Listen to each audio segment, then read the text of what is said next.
Madam, આજકાલ માર્કેટમાં ગર્ભનિરોધક માટે ઘણા બધા વિકલ્પો છે, પણ એક સામાન્ય સ્ત્રી માટે સૌથી શ્રેષ્ઠ અને બેસ્ટ ઓપ્શન કયું રહેશે? આ બહુ જ અગત્યનો સવાલ છે પારુલ, કારણ કે દરેકે દરેક એજ પ્રમાણે અને તમારા સંજોગો પ્રમાણે કોન્ટ્રાસેપ્શનના વિકલ્પ અલગ અલગ પણ હોઈ શકે.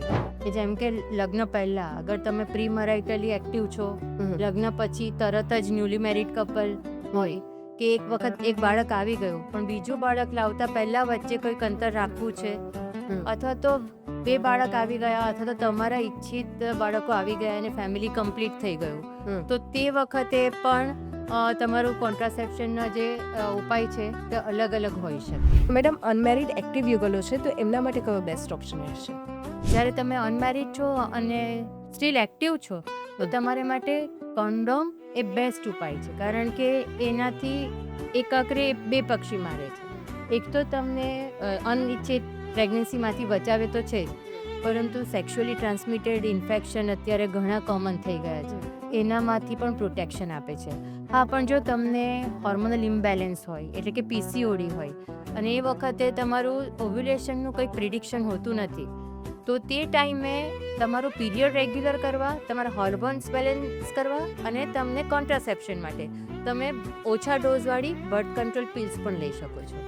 અચ્છા, જે ન્યૂલી મેરિડ કપલ છે એમને શરૂઆતના સમયમાં પ્રેગ્નન્સી ટાળવા માટે શું કરવું જોઈએ? ન્યૂલી મેરિડ કપલ છે અને જેમને થોડા સમય માટે પ્રેગ્નન્સી ટાળવી છે અને વાઈફને પીરિયડ્સ એકદમ રેગ્યુલર આવે છે, તો એમને માટે સેફ પીરિયડ પણ એક સેફ વસ્તુ છે, કારણ કે ઘણી વખત ન્યૂલી મેરિડ કપલને હોય છે કે કોન્ડોમના ઉપયોગથી શરૂઆતની જે પ્લેઝર છે તે અટકી જાય છે. તમે સેફ પીરિયડનો યુઝ કરી શકો. સેફ પીરિયડ એટલે પીરિયડના 12માંથી 16મા દિવસમાં મોટાભાગના બહેનોને ઓવ્યુલેશન થાય, જેને રેગ્યુલર પીરિયડ આવતો હોય, તો તમે પીરિયડના 10માથી 20મા દિવસ સુધીમાં જો તમારો સંબંધ ટાળી શકો, પીરિયડ પછીના તરતના 5-6 દિવસ અને 20મા દિવસ પછીના નેક્સ્ટ પીરિયડ સુધીના દિવસમાં જો તમે સંબંધ રાખો તો તમને બાળક રહેવાના ચાન્સીસ નહીવત હોય છે.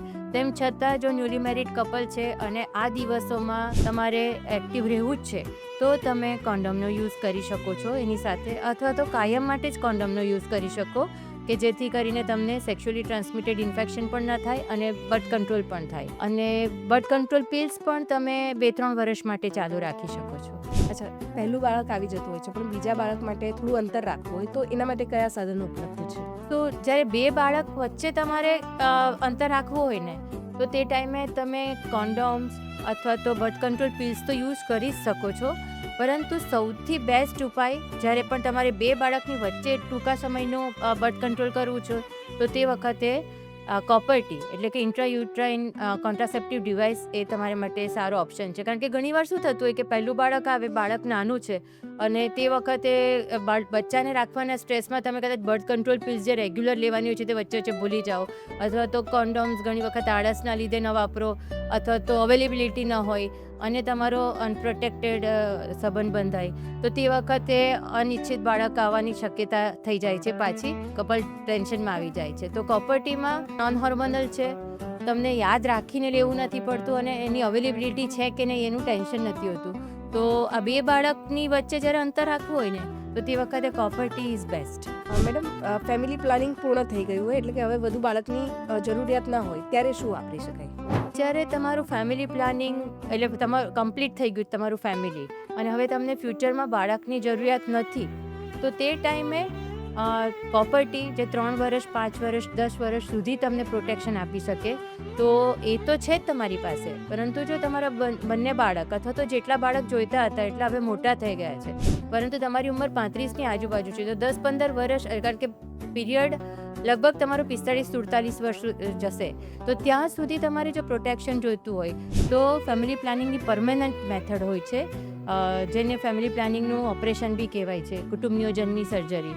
તો તે ટાંકાવાળું અથવા તો હવે તો બધા લેપ્રોસ્કોપીથી જ કરાવે છે, જે થોડા કલાકો માટે જ હોસ્પિટલમાં રોકાવું પડે છે અને ડ્યુટી પાસે એક નાનકડા 1.5 સેન્ટીમીટરના કાપમાંથી થઈ જતું હોય છે અને એમાં આરામ બી બહુ ઓછો જરૂર પડે છે, તો તમે એ કરાવી શકો. અથવા તો હસબન્ડને જો કરાવવું હોય તો નસબંધીનું ઓપરેશન એટલે કે વાઝેક્ટોમી કરાવી શકે છે.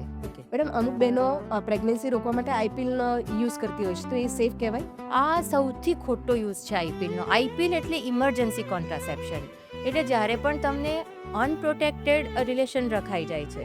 અથવા તો ઘણી વખત તમે બર્થ કંટ્રોલ ગોળીઓ પર હો અને તમારી ગોળી મહિનામાં 2-3 વખત તમે ભૂલી જાઓ તો તે વખતે એની સેફટી રહેતી નથી. કોન્ડોમ ઘણી વાર ફાટી જાય અંદર, અથવા તો તમને એવું થાય કે સ્પિલેજ થઈ ગયું છે સિમેન્ટનું અંદર.